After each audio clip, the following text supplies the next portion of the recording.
The House of Windsor are the ultimate masters of survival.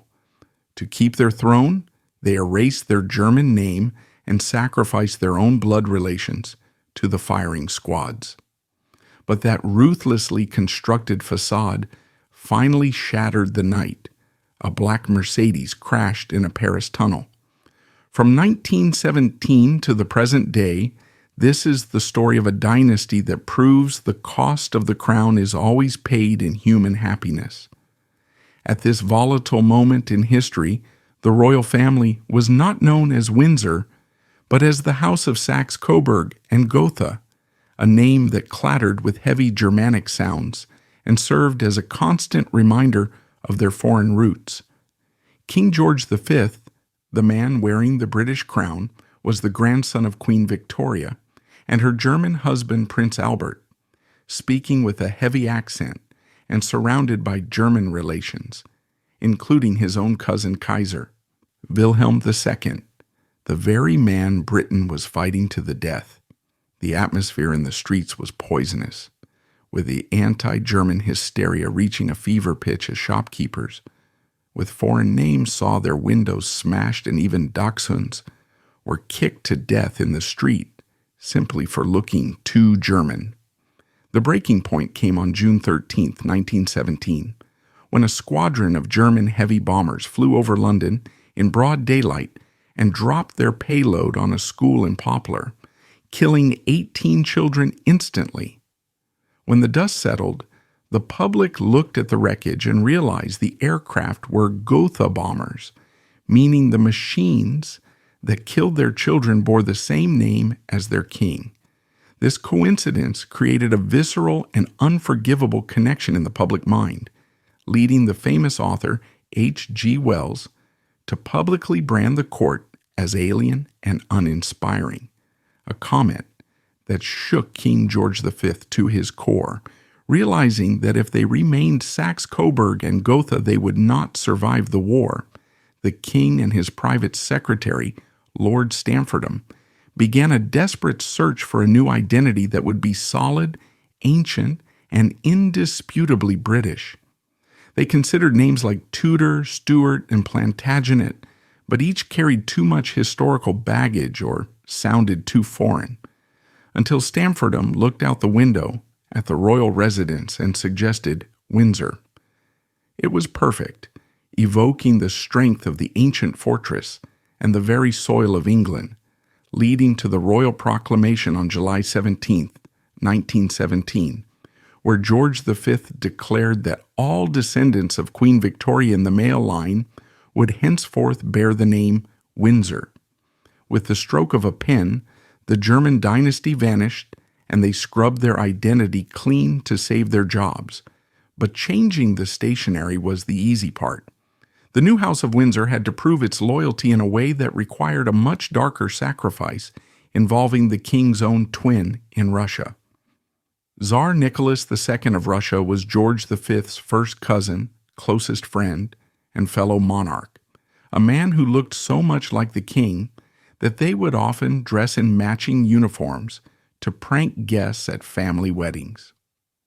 When the Russian Revolution shattered the Romanov dynasty in 1917, forcing Nicholas to abdicate and placing his family under house arrest, the British government prepared to offer them asylum, arranging a cruiser to rescue the family and bring them to the safety of England. However, in Buckingham Palace, the newly minted Windsor king was looking at intelligence reports with growing dread, fearing that the presence of the bloody Tsar, a man despised by the rising labor movement, would spark a revolution in London and cost him his own freshly rebranded throne. In a move of staggering ruthlessness, George V sent secret messages to the Foreign Office, effectively withdrawing the offer of asylum, slamming the door to safety in the face of the cousin he claimed to love like a brother. The consequences of that cold political calculation played out 1 year later, on the night of July 16, 1918, in a dark cellar in Ekaterinburg, where the Romanov family was awakened and told they were being moved to a safer location. Instead of safety, Nicholas, his wife Alexandra, and their 5 beautiful children were met by a squad of Bolshevik secret police armed with revolvers who unleashed a massacre so brutal that the jewels sewn into the girls' corsets caused the bullets to ricochet, prolonging the horror until bayonets were used to finish the job. When the news reached London, George V wrote in his diary of his grief, yet he never publicly acknowledged that he had sacrificed the Romanovs to protect the Windsors, establishing the ruthless precedent that the institution always comes first. The House of Windsor had survived its first great test by shedding its German skin and abandoning its own blood, but as the king aged, the future of this carefully constructed dynasty fell to his eldest son, Edward, a dashing prince who was hiding secrets that made the German name change look like a minor detail, and whose reckless admiration for a rising dictator in Berlin would soon threaten to destroy everything his father had built. If King George V was the grim, bearded architect who built the House of Windsor to survive a brutal war, his eldest son, Edward, known to the family as David, was the golden wrecking ball destined to nearly destroy it. Throughout the roaring 1920s, Edward transcended the title of prince to become the first global superstar of the royal age, a man who possessed a blinding charisma that eclipsed movie stars and politicians alike. He was the Prince of Hearts, a blonde-haired, blue-eyed deity who traveled the empire, shaking hands in the coal mines of Wales and dancing in the ballrooms of New York, creating a frenzy of adoration wherever he went. To the public, he was the breath of fresh air the monarchy desperately needed, a modern man for a modern age who found the Victorian stuffiness of his father's court suffocating and obsolete. But behind the dazzling smile and the perfect Savile Row suits, the prince was a man in a state of arrested development, a narcissist who he viewed his royal duties as a tiresome interruption to his life of pleasure, ignoring the sacred calling of the crown entirely. While the world cheered for the future king, those inside the palace walls watched him with a growing sense of dread, seeing a man who was emotionally unstable, politically reckless, and dangerously susceptible to flattery. The conflict between father and son was Shakespearean in its intensity, a clash between the old world of duty and the new world of entitlement. King George V, a man who lived by the clock and the naval code, looked at his heir with eyes full of sorrow and fear, recognizing a fatal flaw in the boy's character. In a moment of chilling foresight that would echo through history, the old king whispered a prophecy to a courtier, "After I am dead, the boy will ruin himself in 12 months. And in his final days, he prayed fervently that the crown would somehow skip David and land on the head of his second son, Albert, a stammering, shy naval officer who wanted nothing to do with power. The tragedy of the Windsors is that the king's prayer would be answered, but only after the family had been dragged through a scandal that threatened to break the institution apart. The instrument of this destruction arrived in London in the form of Wallis Simpson, a woman who was everything a future queen should not be: American, abrasive, and twice divorced with 2 living ex-husbands. The history books have often romanticized the relationship between Edward and Wallis as the romance of the century, a love so powerful it conquered a crown. But the reality buried in the intelligence files of the time tells a much darker story of obsession and domination. Edward was not just in love, he was enslaved, exhibiting a pathological dependency on Wallis that terrified his staff, who watched as the future King of England allowed himself to be henpecked, insulted, and controlled by a woman who seemed to view him with a mix of affection and contempt. More alarmingly, the British security services, MI5, were not merely concerned with her marital status. They were tracking her movements and her associates, compiling a dossier that suggested she was passing information to the German ambassador in London, Joachim von Ribbentrop, who was sending flowers to her daily. The government faced a nightmare scenario. The heir to the throne was sleeping with a woman who was potentially an asset of the rising Nazi regime in Berlin. The crisis began in earnest on the night of January 20th, 1936, in a bedroom at Sandringham House where King George V lay dying. Even the death of the king was managed with the ruthless efficiency of the Windsor machine.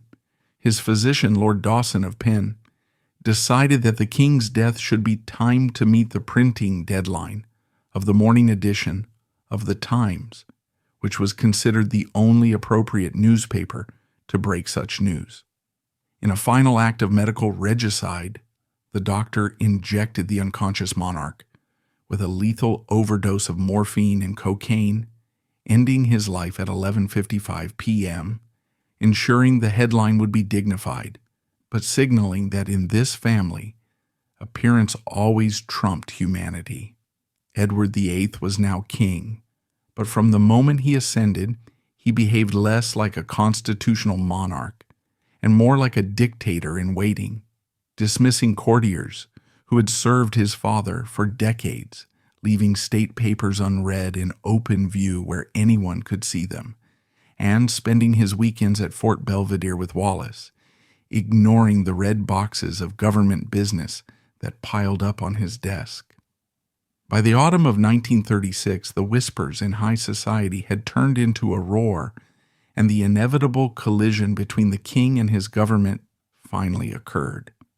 Edward informed Prime Minister Stanley Baldwin that he intended to marry Wallis Simpson and make her his queen, a demand that was constitutionally impossible, as the king was the supreme governor of the Church of England, which did not recognize divorce. Edward, deluded by his own popularity, believed he could go over the heads of the politicians and appeal directly to the people, threatening to rock the foundations of the unwritten Constitution. For weeks, the establishment closed ranks, maneuvering with ruthless precision to force the king into a brutal ultimatum: the woman or the throne. He could not have both. It was a high-stakes game of poker played in the drawing rooms of London, and Edward, for all his charm, was outmatched by the gray men in suits who understood that the integrity of the crown was more important than the man wearing it. On December 11th, 1936, the unthinkable happened. In a broadcast from Windsor Castle, introduced simply as His Royal Highness Prince Edward, the former king spoke to a stunned empire, his voice crackling over millions of radios from London to Canberra. He uttered the words that would define his legacy. "I have found it impossible to carry the heavy burden of responsibility and to discharge my duties as king as I would wish to do without the help and support of the woman I love." It was a masterpiece of emotional manipulation, casting himself as a martyr for romance. But as he packed his bags and boarded the destroyer HMS Fury that night to sail into exile in France, he left behind a shattered family and a brother who was vomiting with nerves at the prospect of taking his place.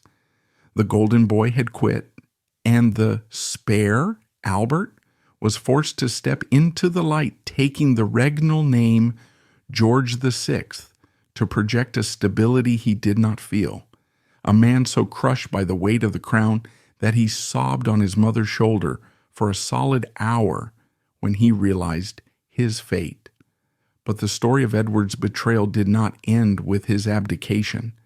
In fact, the most sinister chapter was just beginning. Now styled the Duke of Windsor, Edward, bitter and consumed by a desire for revenge against the family and government that had exiled him, turned his gaze toward the only power in Europe that seemed to offer him the respect he craved: Nazi Germany. In October 1937, defying the advice of the British government, Edward and Wallace toured the Third Reich as personal guests of the regime. a propaganda coup that Adolf Hitler had dreamed of. The images from that tour are still shocking today. The former King of England inspecting SS troops, walking through factories surrounded by swastikas, and, in a moment that history can never forgive, offering a crisp Nazi salute to the crowds. They were treated like royalty in Berlin, dining with high-ranking Nazis, and eventually traveling to the Berghof, Hitler's mountain retreat in the Bavarian Alps. There, the Duke of Windsor sat down for tea with the Führer, and the two men spoke privately in German. We now know, thanks to captured German files known as the Marburg files, that this was not merely a courtesy call. The Nazis viewed the Duke as a strategic asset, a man who believed that Britain should be allied with Germany against Russia, and who had privately stated that heavy bombing of England might be necessary to bring the British government to the peace table. Hitler's plan was chillingly simple. Once Germany conquered Britain, he would remove the anti-German George VI and reinstall Edward VIII as a puppet king, a collaborator monarch who would keep the British Empire docile while the Nazis ruled Europe. While the Duke was sipping tea with monsters and complaining about his royal allowance, his brother George VI was back in London, struggling to master his stammer and preparing to lead a terrified nation into war. The contrast could not have been more stark.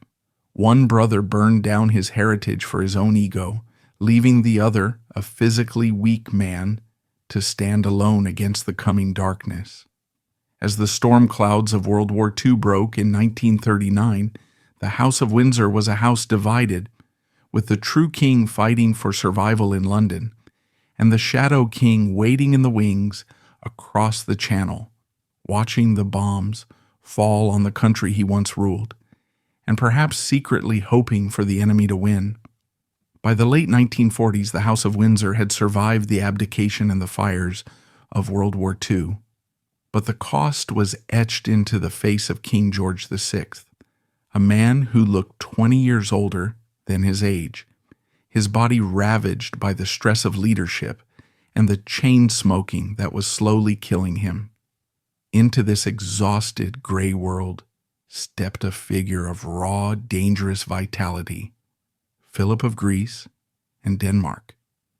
If the Windsors were the epitome of safe, dull duty, Philip was a Viking raider in a dinner jacket, a man who brought with him the scent of the sea and the baggage of a shattered childhood. Far from being the fairy tale prince the palace courtiers desired for the heir to the throne, he was Phil the Greek, a penniless exile who had been smuggled out of his homeland in an orange crate as a baby, a man with no home, no fortune, and a wardrobe that consisted of one naval uniform and shoes with holes in them. The establishment hated him. The old guard at the palace viewed him as rough, arrogant, and suspiciously foreign, whispering in the corridors that he was not one of us, and pointing out the uncomfortable fact that while Philip had fought for Britain in the Royal Navy, all 4 of his sisters had married German princes, some of whom were high-ranking Nazis.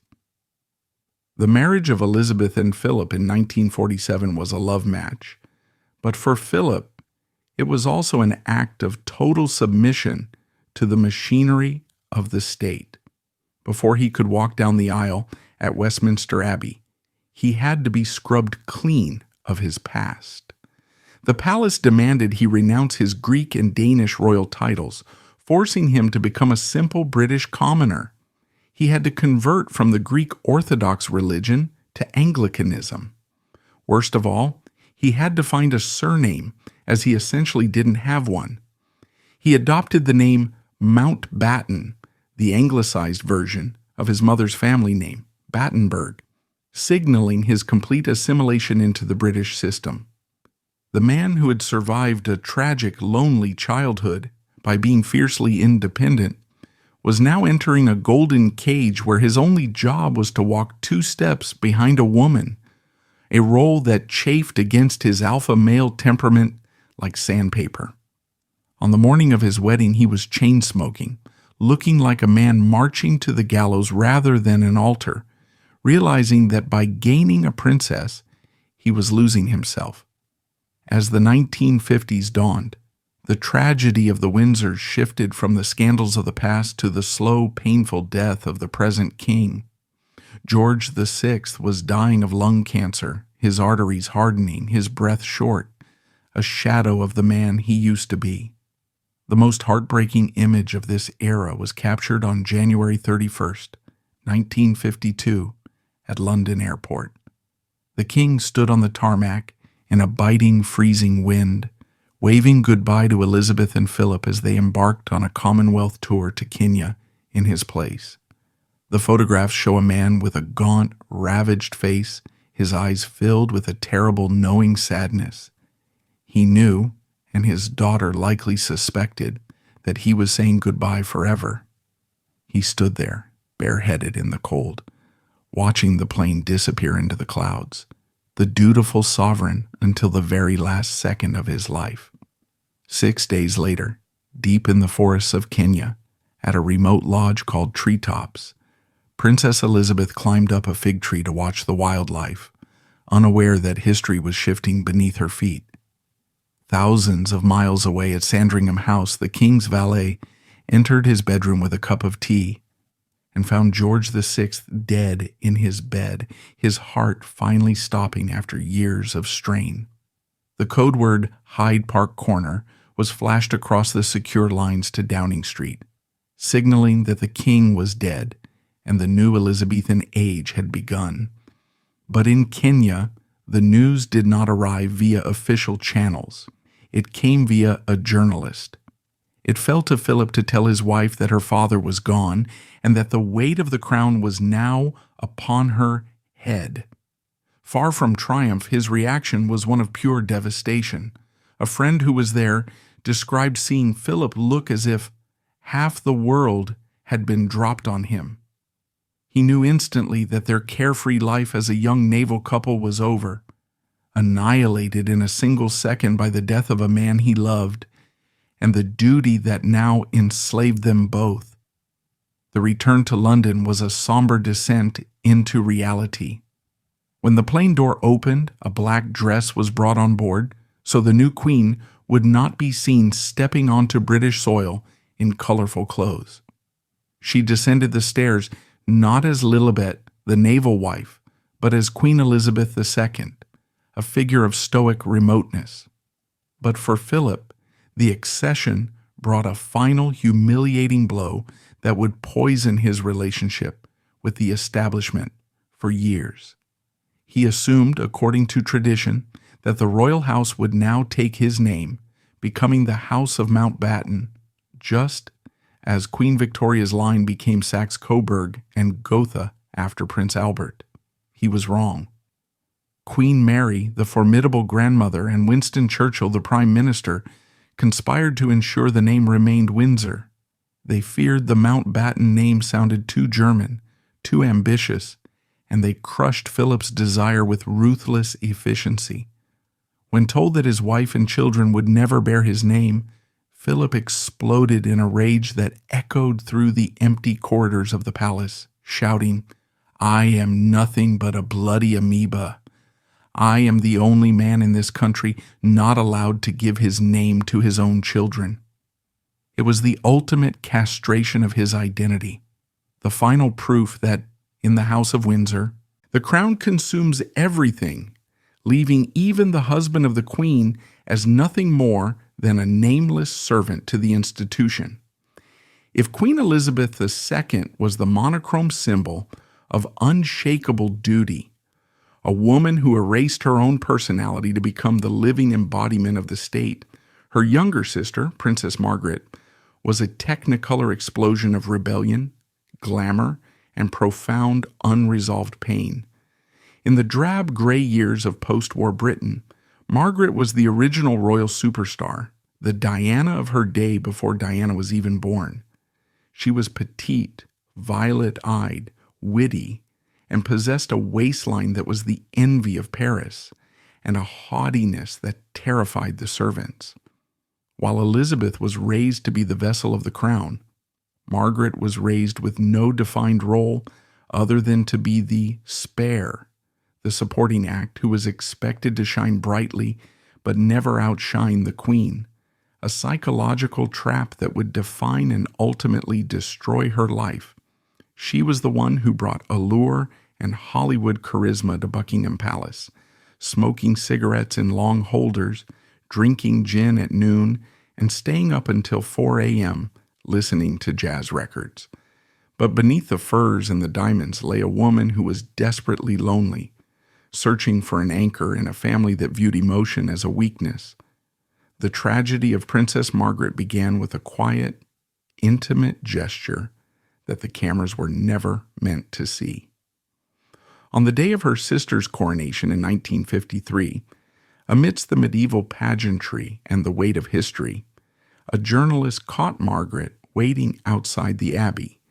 She stood next to Group Captain Peter Townsend, her late father's equerry, and a bona fide war hero who had shot down the very first German bomber over England in the Battle of Britain. In a moment of unguarded affection, Margaret reached out and gently brushed a piece of fluff from Townsend's uniform. It was a tiny, fleeting touch, but to the press, it was a thunderclap. It was the unmistakable sign of intimacy. The secret was out. The Queen's sister was in love.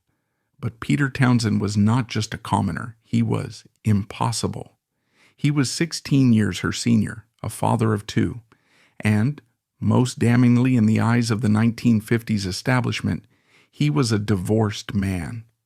The cruelty of what happened next was dictated by the rigid moral landscape of 1950s Britain. The Church of England, of which Margaret's sister was now the supreme governor, considered marriage indissoluble. Divorce was a stigma, a social disease that polite society did not discuss. For the Queen's sister to marry a divorced man was seen not just as a breach of protocol, but as a threat to the moral fabric of the nation, a potential repeat of the abdication crisis that had nearly destroyed the monarchy less than 20 years prior.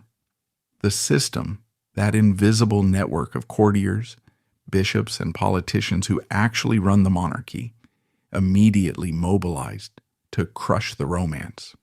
They used the oldest trick in the bureaucratic book. They stalled. Margaret was told that under the Royal Marriages Act of 1772, she needed the Queen's permission to marry before the age of 25. The Prime Minister, Winston Churchill, and the Queen advised her to wait. Wait 2 years, they said. Wait until you are 25, and then you will be free to choose.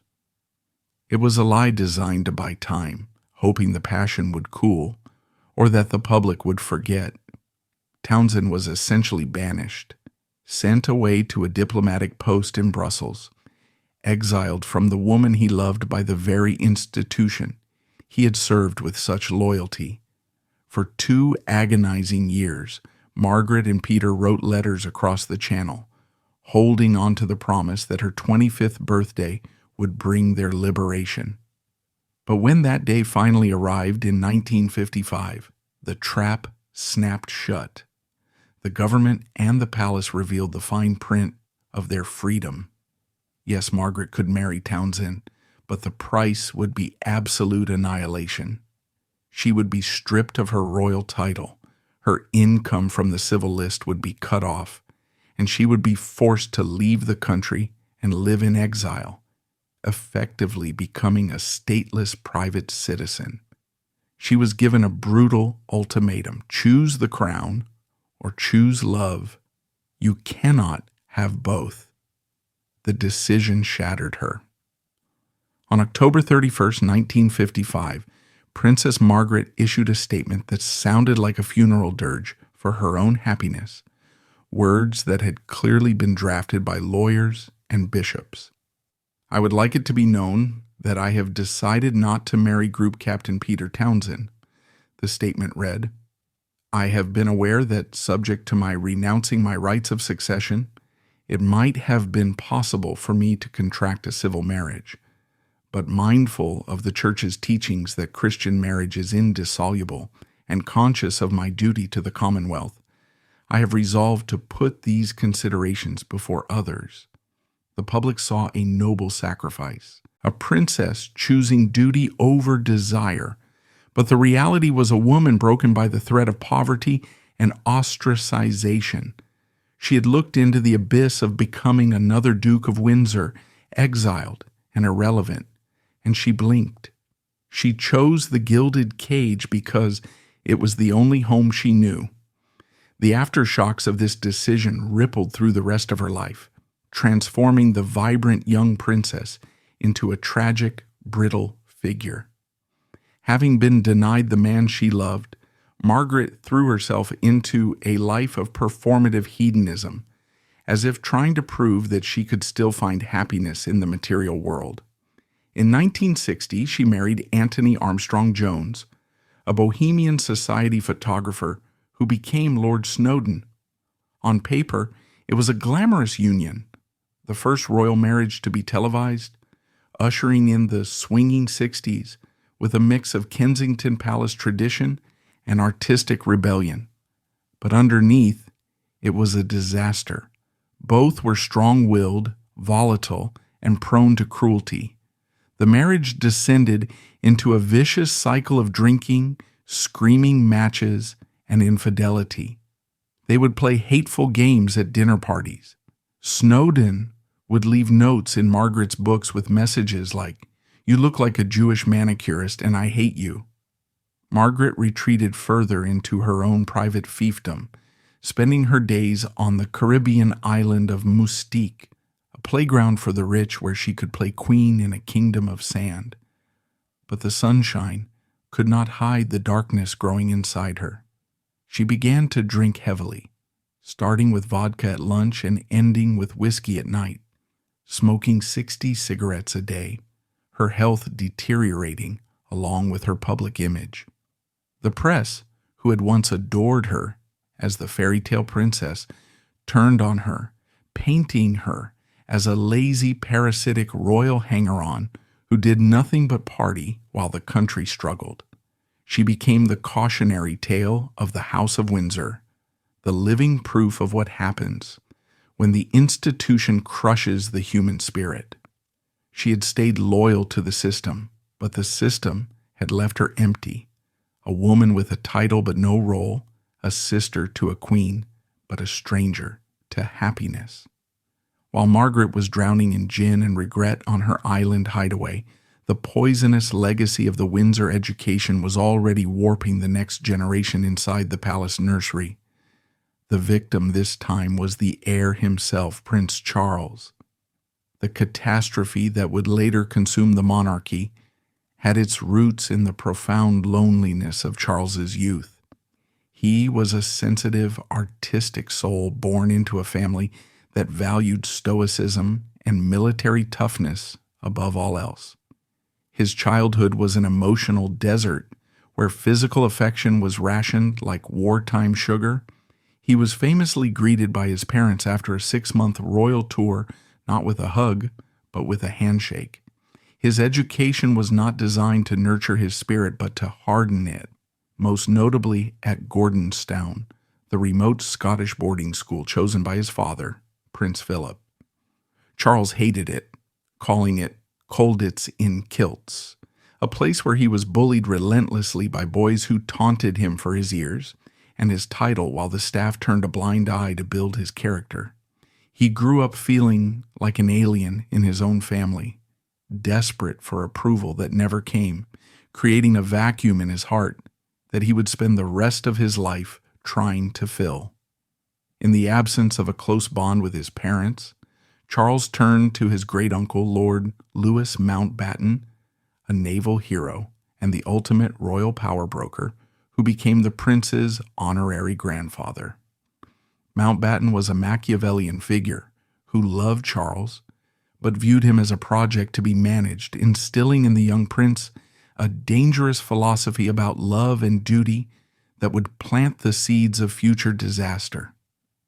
Mountbatten advised Charles that while he should sow his wild oats and have as many affairs as possible while young, marriage was a calculated business transaction, not a romance. For a wife, Mountbatten famously wrote in a letter that effectively sealed the fate of the next generation, he should choose a suitable, attractive, and sweet-charactered girl before she has met anyone else she might fall for.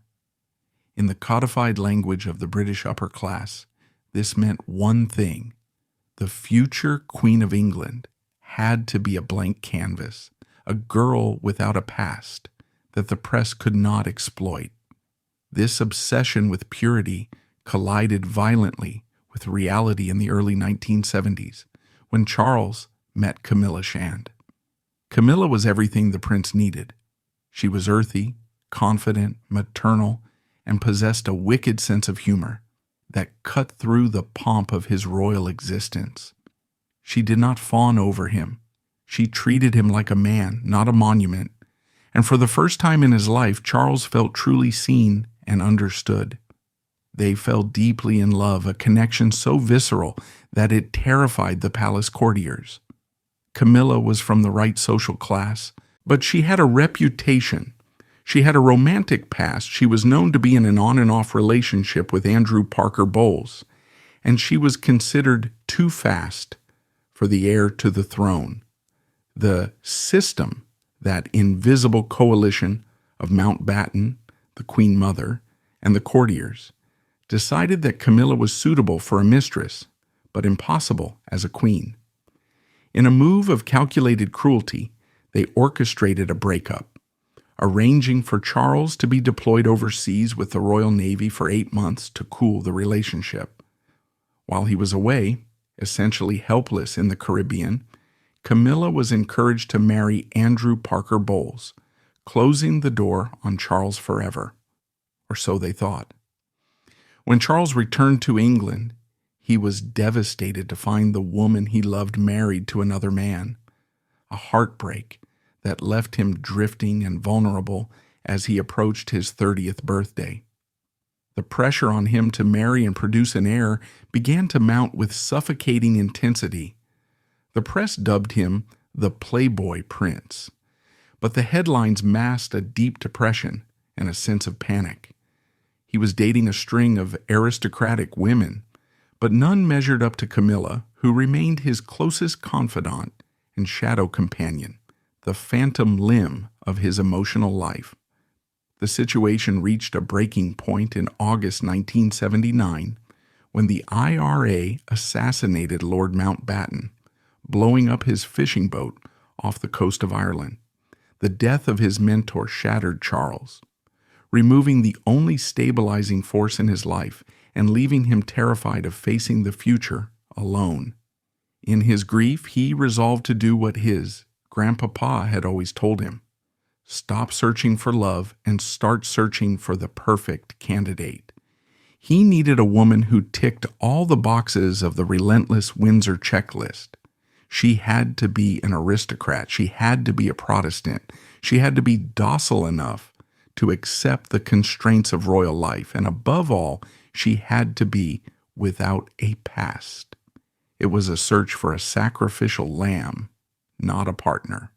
The family began to push him toward the Spencer family, a noble lineage with impeccable connections to the crown. He briefly dated Lady Sarah Spencer, but it was her younger sister, a shy, blushing 19-year-old assistant kindergarten teacher named Lady Diana, who caught the eye of the establishment. She seemed perfect on paper. She was a lady. She was beautiful. She was seemingly pliable and crucial to the outdated morality of the palace. She had no romantic history. Charles did not love her. He barely knew her, meeting her only 13 times before proposing, but he was under immense pressure from his father and the ghost of Mountbatten to get on with it. He convinced himself that he could learn to love her, that she was the safe, sensible choice who would look good on stamps and produce heirs without causing trouble. It was the greatest miscalculation in royal history. The Windsors thought they were acquiring a silent plastic doll to adorn the balcony. They had no idea they were inviting a chaotic, emotional supernova into their rigid, airless world. setting the stage for a collision that would burn the fairy tale to the ground.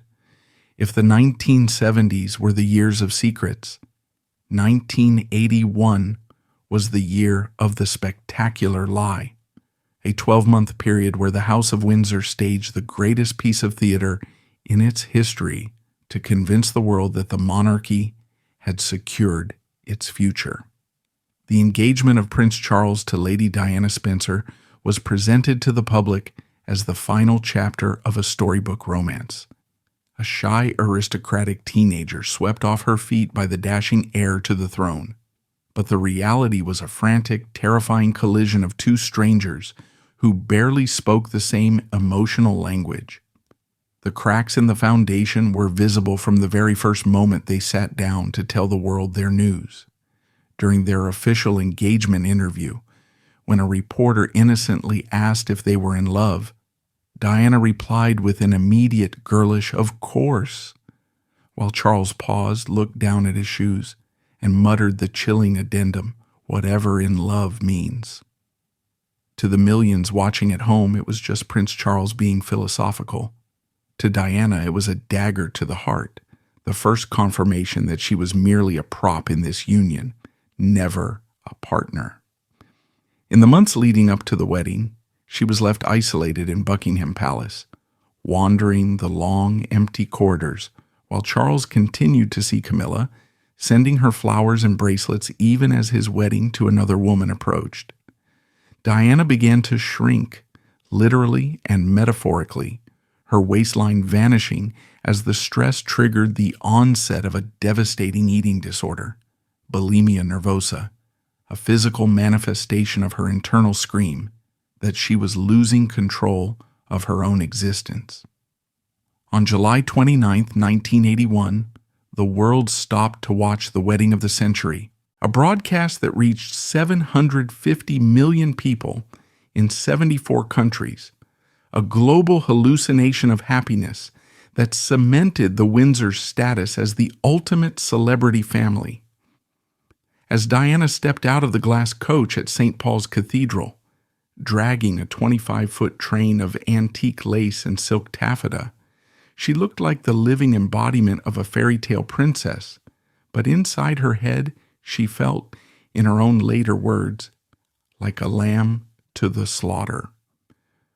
The roar of the crowds was deafening, the bells were pealing, and the Archbishop of Canterbury was declaring this the stuff of which fairy tales are made.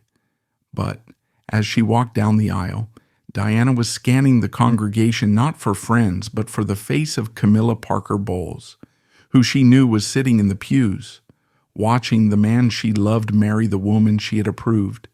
It was a ceremony of breathtaking grandeur that masked a profound emptiness. Charles looked like a man doing his duty for the regiment, while Diana looked like a terrified girl playing dress-up in a costume that threatened to swallow her whole. The balcony kiss was the money shot that satisfied the global press. But as the couple rode away to their honeymoon, the heavy iron gates of royal life slammed shut behind them, trapping Diana in a world she was woefully unprepared to navigate. The honeymoon aboard the royal yacht Britannia transformed from a romantic escape into a maritime prison where the cruel reality of the marriage was laid bare. Diana hoped for intimacy and reassurance, but Charles brought his fishing tackle, his watercolors, and a stack of philosophy books by Lorraine Vanderpost, preferring to read aloud to his young bride about mysticism rather than talk to her about their feelings. The third person in the marriage was present even in the middle of the Mediterranean. At one point, 2 photographs of Camilla fell out of Charles's diary, and on another occasion, Diana noticed he was wearing a new pair of cufflinks engraved with 2 intertwined C's for Charles and Camilla. When she confronted him, he dismissed her jealousy as childish hysteria, gaslighting her into believing that her suspicion was a symptom of madness rather than a reaction to infidelity. Isolated at sea, surrounded by naval officers and courtiers who deferred only to the prince, Diana's bulimia raged out of control. She was binging and purging multiple times a day, a desperate cycle of stuffing down her emotions and then violently expelling them, shrinking to a skeletal frame while the palace doctors prescribed sedatives instead of listening to her pain. By the time they returned to Britain, the dynamic that would define the next decade was set. In public, Diana was the glittering superstar who outshone her husband at every turn, while in private, she was a lonely, depressed woman screaming for help in a deaf house. The birth of Prince William in 1982 provided a momentary ceasefire, securing the succession and fulfilling Diana's primary contractual obligation. But the pressure of motherhood only deepened her postpartum depression. In one of the most disturbing and disputed incidents of this era, a pregnant and desperate Diana threw herself down the stairs at Sandringham in front of the Queen Mother, a dramatic attempt to force her husband to listen to her anguish.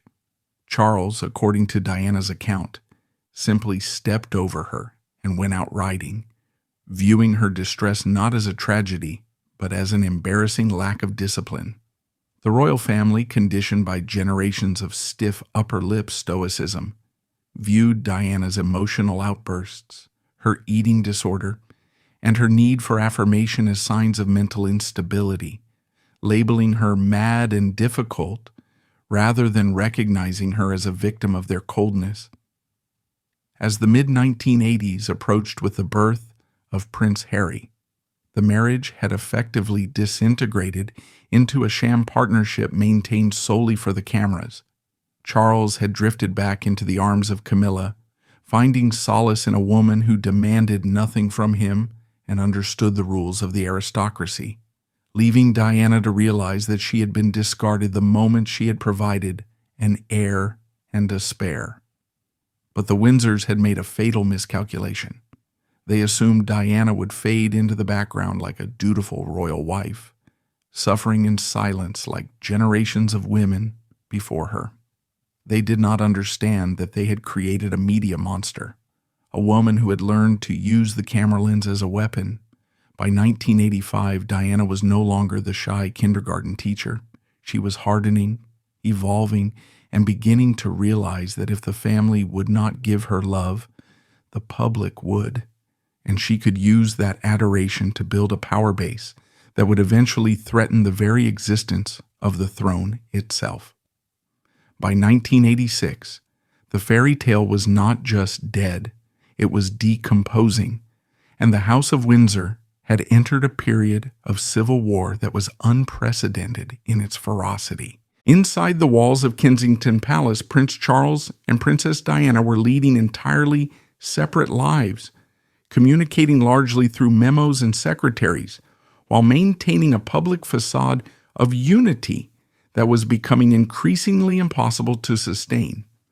Charles had fully retreated to Highgrove, his country estate, effectively setting up a bachelor court where he could live as a married man with his mistress, Camilla Parker Bowles, by his side. Diana, abandoned and fueled by a volatile mix of heartbreak and defiance, sought comfort in the arms of others, most notably the riding instructor James Hewitt, a man who gave her the physical affection and validation her husband denied her. But this was not a discreet aristocratic arrangement of the past. This was a modern media war, fought not with swords, but with leaks, photo opportunities, and covert briefings to journalists. Both camps, the prince's party and the princess's party, began to use the tabloid press as heavy artillery, planting stories to discredit the other side in a scorched earth battle for public sympathy. The palace courtiers, terrified by Diana's popularity and her erratic behavior, began a whispering campaign labeling her as mentally unstable, a hysteric who needed to be managed, while Diana, increasingly paranoid and convinced that MI5 was bugging her phone, decided that if she was going down, she was taking the monarchy with her. The paranoia turned out to be justified. For the early 1990s, saw the release of the tapes, intimate phone conversations recorded by amateur radio enthusiasts and scanners that were leaked to the press, stripping the royal family of its last shreds of dignity. First came Squidgygate, a recording of Diana talking to a male friend, but it was the release of the Camilla-Gate tapes in 1993 that dealt a mortal blow to Prince Charles's reputation. The world listened in horror and fascination to the future King of England, engaging in an intimate, graphic, late-night conversation with Camilla, culminating in his infamous, excruciating wish to be reincarnated as her tampon so he could live inside her trousers. The Tampon Prince headline destroyed the mystique of the monarchy overnight. Suddenly the heir to the throne was not a distant figure of majesty, but a figure of ridicule, a man whose private fantasies were being laughed at in pubs across the Commonwealth. The sheer banality and sleaziness of the tapes shattered the deferential contract between the press and the palace, proving that the Windsors were not divinely appointed rulers, but a dysfunctional family drowning in their own mess. But the real nuclear explosion occurred in 1992, the year the Queen famously dubbed her Annus Horribilis, or Horrible Year. It was the year the House of Windsor literally and metaphorically caught fire. In June, the serialization of Andrew Morton's explosive book, Diana, Her True Story, hit the newsstands, a book that was technically a biography but was in reality a lengthy suicide note from the marriage, dictated by Diana herself onto cassette tapes and smuggled out of the palace to the author. For the first time, the public read about the bulimia, the self-harm, the suicide attempts, and the cold indifference of Prince Charles. The Queen was blindsided. The establishment was reeling, and the public was furious. To make matters worse, in November, a massive fire ripped through Windsor Castle, destroying over 100 rooms and scorching the ancient seat of the monarchy, a visual metaphor for a dynasty in ruins. When the government suggested the public should pay for the repairs, the backlash was so severe that the Queen was forced to do the unthinkable. She agreed to start paying income tax and open Buckingham Palace to tourists to pay the bills. By December 1992, the Prime Minister announced the formal separation of the Prince and Princess of Wales, ending the charade of the marriage, but igniting the war for the divorce settlement.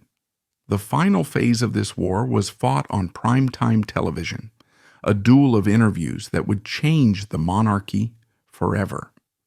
In 1994, Charles admitted his adultery in a documentary with Jonathan Dimbleby, an attempt to regain the moral high ground that backfired spectacularly when Diana stepped out the very same night in the revenge dress, a cocktail dress so daring it pushed him off the front pages.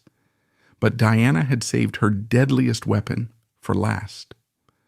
On November 20th, 1995, she sat down with Martin Bashir for the BBC's Panorama, smuggling the camera crew into Kensington Palace without the Queen's knowledge. With heavy coal eyeliner and her head tilted in a posture of practiced vulnerability, she looked into the camera and delivered the line that would echo through history. Well, there were 3 of us in this marriage, so it was a bit crowded. She questioned Charles's fitness to be king, admitted her own infidelity, and positioned herself as the Queen of Hearts, the champion of the people against the cold institution. It was a masterclass in media manipulation and an act of supreme rebellion. The interview attracted 23 million viewers and broke the final taboos of royalty, but it was a Pyrrhic victory. By openly attacking the future king, she forced the hand of the actual queen. Less than a month later, a handwritten letter arrived from Windsor Castle bearing the royal cipher of Elizabeth II. It was not a suggestion, it was a command. The Queen had seen enough. She ordered them to divorce immediately, stripping Diana of her Royal Highness's title and casting her out of the family, setting the stage for the tragic, lonely final act of her life. The summer of 1997 was supposed to be the beginning of Diana's liberation, a season where she finally stepped out of the shadow of the Windsors to become a global humanitarian icon in her own right. She was 36 years old, divorced, stripped of her royal title, but more famous than ever, embarking on a whirlwind romance with Dodi Fayed, the playboy son of the owner of Harrods. To the world she looked radiant, posing on the diving board of the Fayed yacht in the Mediterranean. But beneath the tan and the smile, she was a woman on the run, hunted by a voracious media pack that had turned her life into a lucrative blood sport. On the night of August 30th, 1997, that hunt reached its terminal velocity in Paris.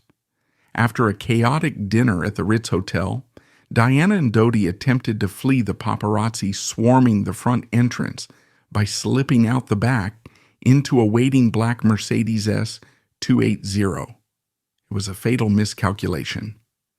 As the car sped along the Seine, pursued by a pack of motorcycles, it entered the Pont de l'Alma tunnel at high speed, driven by Henri Paul, a security chief who was later found to be drunk and on antidepressants.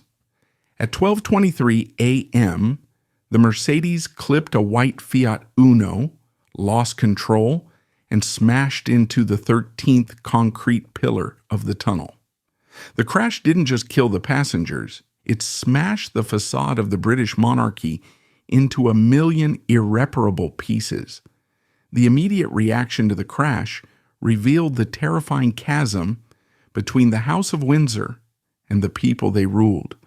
While Diana lay dying in a Paris hospital, her last moments illuminated by the flash bulbs of photographers who kept shooting instead of helping. The royal family was ensconced in their Scottish fortress at Balmoral, sleeping through the tragedy. When the news was broken to the Queen in the middle of the night, her first instinct was not to emote, but to manage. The machinery of state kicked in, but it was a machine built for the 19th century, utterly ill-equipped for the raw, hysterical grief of the modern age. The Queen's primary concern was for her grandsons, William and Harry. In a protective but politically disastrous move, she ordered all televisions and radios in the castle to be removed to shield the boys from the gruesome details of their mother's death. The family then did exactly what they had been trained to do for generations. They carried on. On Sunday morning, hours after the mother of the future king had died, the royal family went to church. There were no tears in public, no statements of grief, just a grim stoic silence that the weeping public in London interpreted as cold-blooded indifference. In London, the atmosphere was mutating from shock into a dangerous revolutionary anger. A phenomenon the press dubbed the Flower Revolution began, as millions of people descended on Kensington Palace and Buckingham Palace, laying a carpet of floral tributes that stretched for miles, a physical manifestation of grief that the stiff upper lip of the aristocracy could not comprehend. But as the days passed and the Queen remained in Scotland, refusing to return to the capital, the mood turned ugly. The flagpole above Buckingham Palace remained bare. Protocol dictated that the royal standard only flies when the monarch is present and never flies at half-mast. But to the grieving mob, the empty flagpole was a supreme insult, a sign that the firm had disowned the people's princess even in death. Headlines screamed, "Where is our queen?" and "Show us you care," marking the first time in history that the British public seemed ready to storm the palace not to overthrow the monarchy, but to force it to feel something. The Prime Minister, Tony Blair, realized that the House of Windsor was teetering on the brink of collapse. He had to essentially plead with the Queen to come down from the Highlands, to break protocol, and to address her subjects before she lost them forever. The Queen finally returned to London on Friday, 5 days after the crash, and the car ride from the palace to the gates was a journey through a hostile nation. She stopped to view the flowers, and for the first time the cameras caught the monarch looking unsure, anxious, reading the cards that openly criticized her family. That evening she made a live television broadcast, a rare and painful concession where she spoke as a grandmother rather than a queen, managing to staunch the bleeding of her popularity just in time. But the true horror of the week was reserved for the funeral itself. In an act of medieval cruelty disguised as tradition, the palace decided that the two young princes, aged just 15 and 12, should walk behind their mother's coffin for the mile-long procession to Westminster Abbey. It was a spectacle of child abuse broadcast to billions.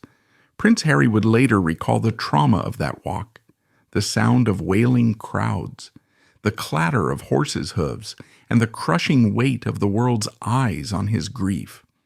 They were forced to suppress their tears to maintain the dignity of the crown, walking with heads bowed, a devastating visual echo of the sacrifice the Windsors always demanded.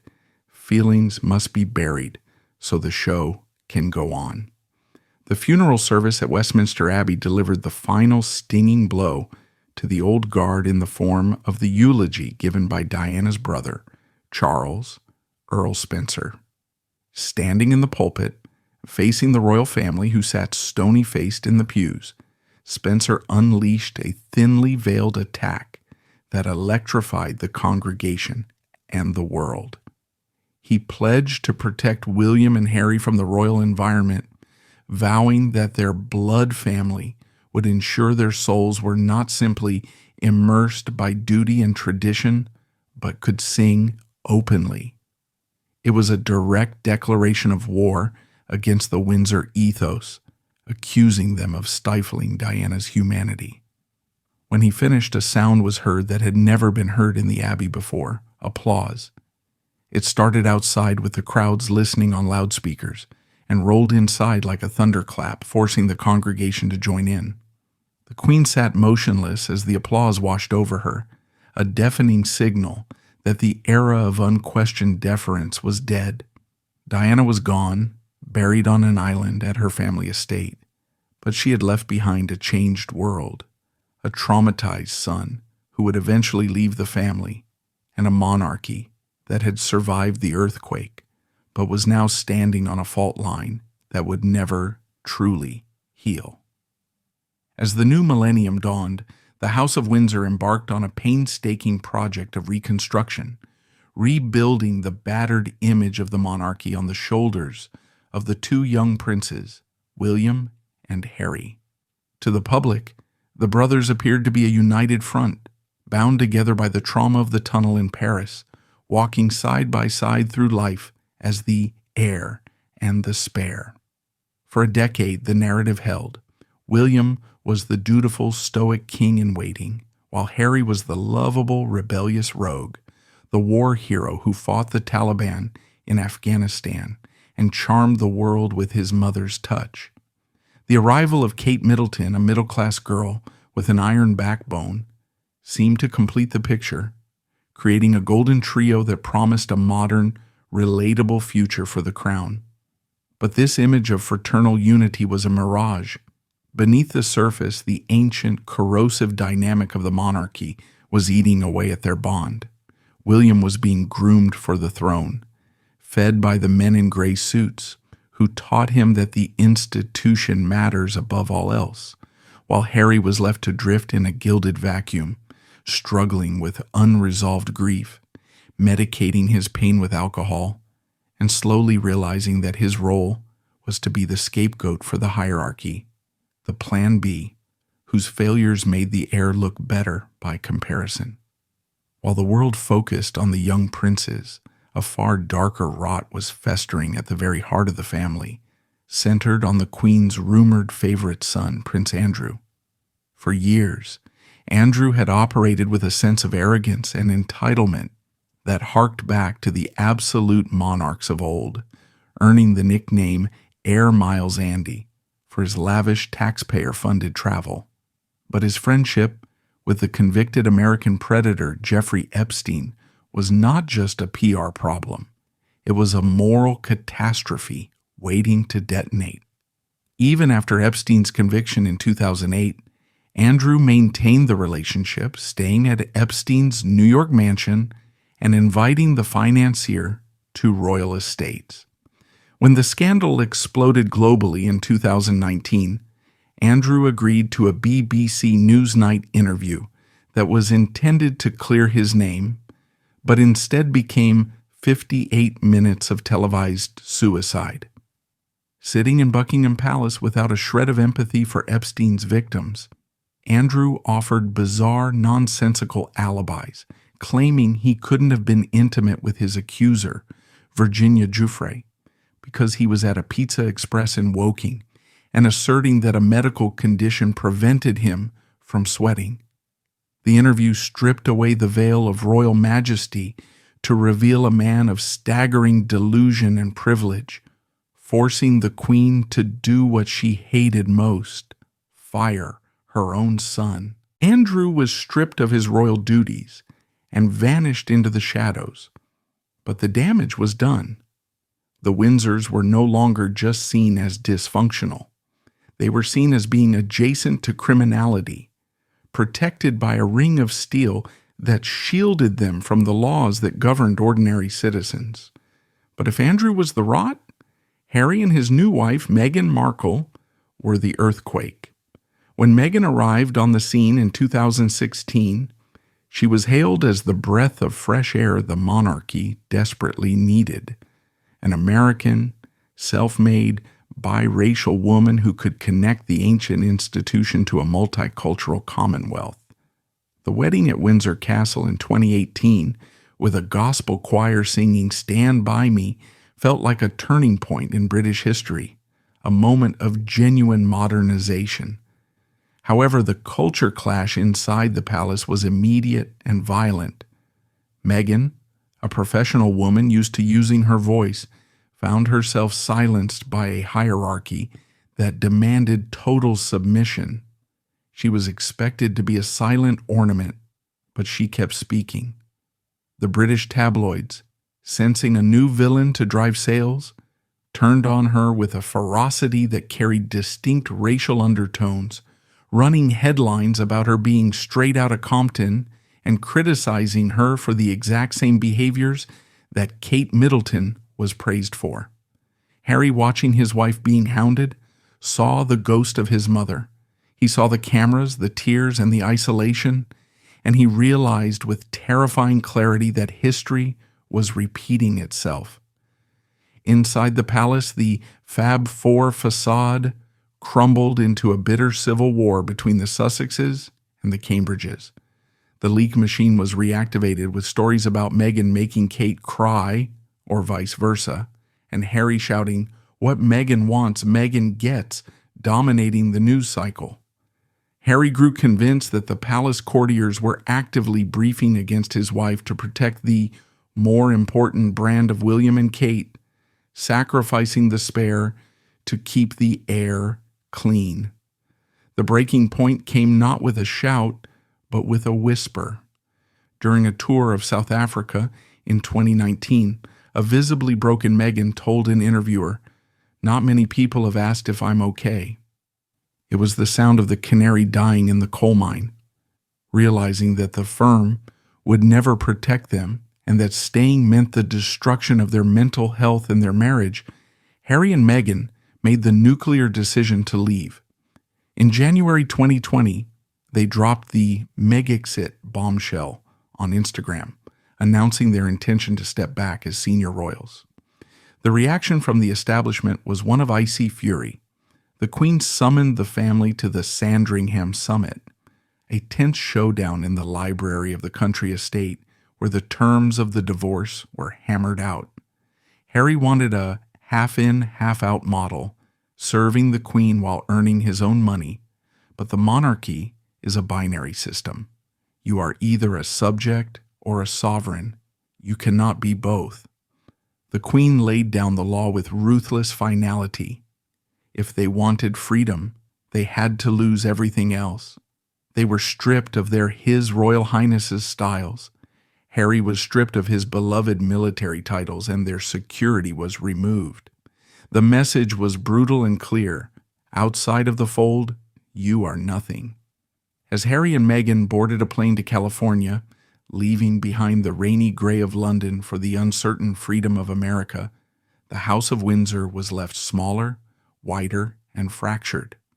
The brotherhood that had been the emotional anchor of the post-Diana era was severed, perhaps permanently, leaving the monarchy to face the uncertain future of the 21st century, not as a family united by love, but as a business protecting its assets, with the wreckage of its personal relationships strewn across the Atlantic.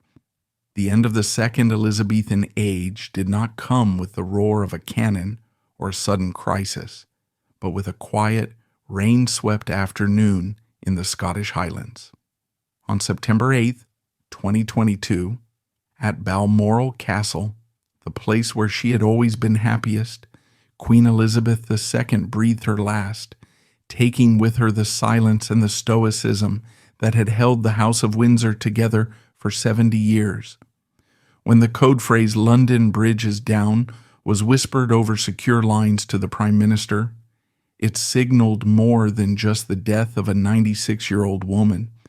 It marked the death of the 20th century itself. For 7 decades, the Queen had been the national grandfather clock, the steady beat in the background of British life, a figure so constant that she seemed immortal. She was the ultimate master of the Windsor survival strategy: remain a blank screen onto which the public can project their own dreams, never complain, never explain, and never let the mask slip. With her gone, the heavy velvet curtain that had shielded the family's deepest dysfunctions was ripped away, leaving the institution exposed to the harsh light of a modern world that no longer believed in the divine right of kings. King Charles III ascended the throne not as a fresh-faced youth, but as a 73-year-old man, the oldest person to ever accede to the British monarchy, carrying the baggage of a lifetime, lived in the unforgiving glare of the paparazzi. Unlike his mother, who was a mystery, Charles was a known quantity. The public knew his views on architecture and climate change. They knew about the breakdown of his first marriage, and they remembered the tapes, the scandals, and the tears of Diana. He took the crown as a man who had waited a lifetime for a job that requires the energy of youth, inheriting a kingdom that was fracturing, with Scotland pushing for independence and the Commonwealth nations drifting away. His coronation in May 2023 was a spectacle of medieval grandeur, involving golden robes, holy oil, and ancient swords. But the camera lenses told a different story. They focused not on the Archbishop, but on the third row of the Abbey, where Prince Harry sat alone, separated from his brother William and his father by a gulf of silence and resentment that no amount of liturgy could bridge. The image of the king's younger son, an exile in a Dior suit, rushing to the airport immediately after the ceremony, was a stark visual reminder that the family at the heart of the nation was irretrievably broken. But the true fragility of the new reign was revealed not by family feuds, but by the biology of the Windsors themselves. In early 2024, the palace announced a double blow that shook the foundations of the slimmed-down monarchy Charles had always championed. Both the King and the Princess of Wales, Kate, the future of the brand, were diagnosed with cancer. Suddenly, the institution that relied on visibility to survive was forced into seclusion. With Harry and Meghan in California, Prince Andrew disgraced in exile, and the key players fighting for their lives, the balcony of Buckingham Palace looked disturbingly empty. The firm, which had once seemed teeming with heirs and spares, was revealed to be a skeleton crew, a fragile line of human beings subject to the same sickness and mortality as the subjects they ruled. The aura of invincibility that George V had manufactured in 1917 had finally evaporated, leaving behind a group of frightened people in big houses, hoping the public would not notice that the magic had run out. From the panic of World War I to the silence of the California exile, the House of Windsor stands as the ultimate survivor. Yet the cost of that survival is etched into every face in the family album. They have mastered the art of being a symbol, but they have forgotten how to be a family. They sacrificed the Romanovs to keep their job. They exiled Edward to keep their dignity. They crushed Margaret and Diana to keep their order, and they alienated Harry to keep their hierarchy. They have accumulated palaces, jewels, and titles, but if you look into their eyes, from the haunted gaze of George VI to the angry glare of Prince William, you see the heavy toll of a life lived in a gilded cage. The House of Windsor remains standing, a testament to political genius and ruthless adaptability, but it stands as a lonely monument to a paradox. They possess the crown, but they do not possess each other. In the end, the story of this dynasty proves to be a tragedy about a family that sold its soul to history, only to find that the history books are cold comfort when the lights go out. They are the most famous people on earth, and yet, in the ways that truly matter, they are the poorest.